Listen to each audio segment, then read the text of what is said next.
குறை ஏதேனும் இருந்தால் மறந்து விடுங்கள்.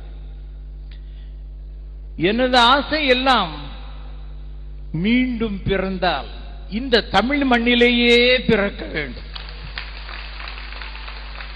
மீண்டும் பல ஆயிரக்கணக்கான பாடல்களை பாடி உங்களை எல்லாம் மகிழ்விக்க வேண்டும் என்பதே. அப்போதும் எனக்கு கண்ணதாசன் வேண்டும்,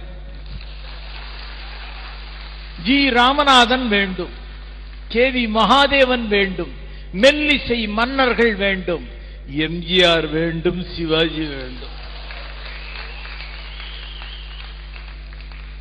வாலி வேண்டும், வைரமுத்துவும் இளையராஜாவும் கூட வேண்டும்.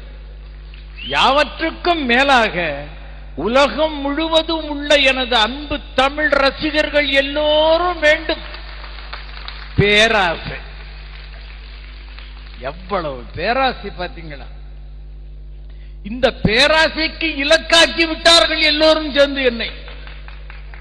இவை எல்லாம் கிடைக்காவிட்டால் இனி ஒரு பிறவி எதற்கு?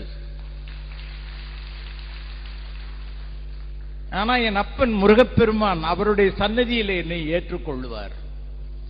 அத்தனை தூரம் தன்னுடைய இனிமையான இசையையும் சுருதி சுத்தத்தையும் பக்தி பூர்வங்களாக மக்களை எல்லாம் மாற்றியதனுடைய பவர் எல்லாம் என்னை காப்பாற்றும். பிறவி இருக்காது. சென்னை மேடை மெல்லிசை கலைஞர்கள் சங்கம் இந்த நிகழ்ச்சியை ஒரு பிள்ளையார் சுழியாகத்தான் எடுத்துக்கொள்ள வேண்டும். இதே மேடையில் அடுத்து வரும் ஆண்டுகளில் நமது இதயம் கவர்ந்த மெல்லிசை மன்னர்கள் Ilaiyaraaja, Yesudas, S P. Balasubrahmanyam, P B. Srinivas, Susheela, Janaki, LR Eswari என்று தமிழ் இசை உலக ஜாம்பவான்களை தொடர்ந்து கௌரவிக்க வேண்டும். அந்த நிகழ்ச்சிகளில் எல்லாம் இந்த எளியவனும் கலந்து கொண்டு எனது இனிய சகோதர சகோதரிகளை வாழ்த்தும் பாக்கியத்தை எல்லாம் வல்ல முருகப்பெருமான் எனக்கு அளிக்க வேண்டும். எனது சாதனைகளை பாராட்டி பத்மஸ்ரீ விருது அளித்து கௌரவித்த இந்திய அரசுக்கு எனது மனமார்ந்த நன்றியை இந்த நேரத்திலே தெரிவித்துக் கொள்கிறேன்.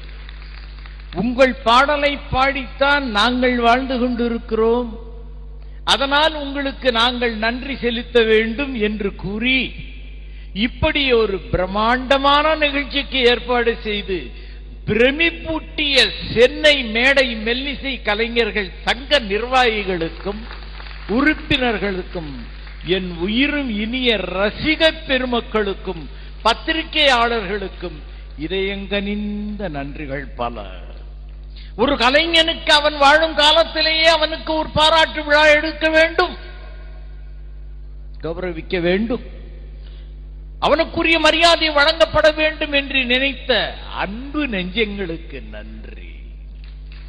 ஏதோ மேடையில் அழைத்தோம் பாராட்டினோம் என்று இல்லாமல் ஊர்வலம், வரவேற்பு, மாலை மரியாதை, தங்கத்தால் பதக்கம் என்று ஊரெங்கும் விளம்பரப்படுத்தி ஒரு திருவிழா கோலத்தையே உருவாக்கிய அமர்க்களப்படுத்திய உங்களுக்கு நன்றி சொல்ல புதிய வார்த்தைகளை தேடுகிறேன்.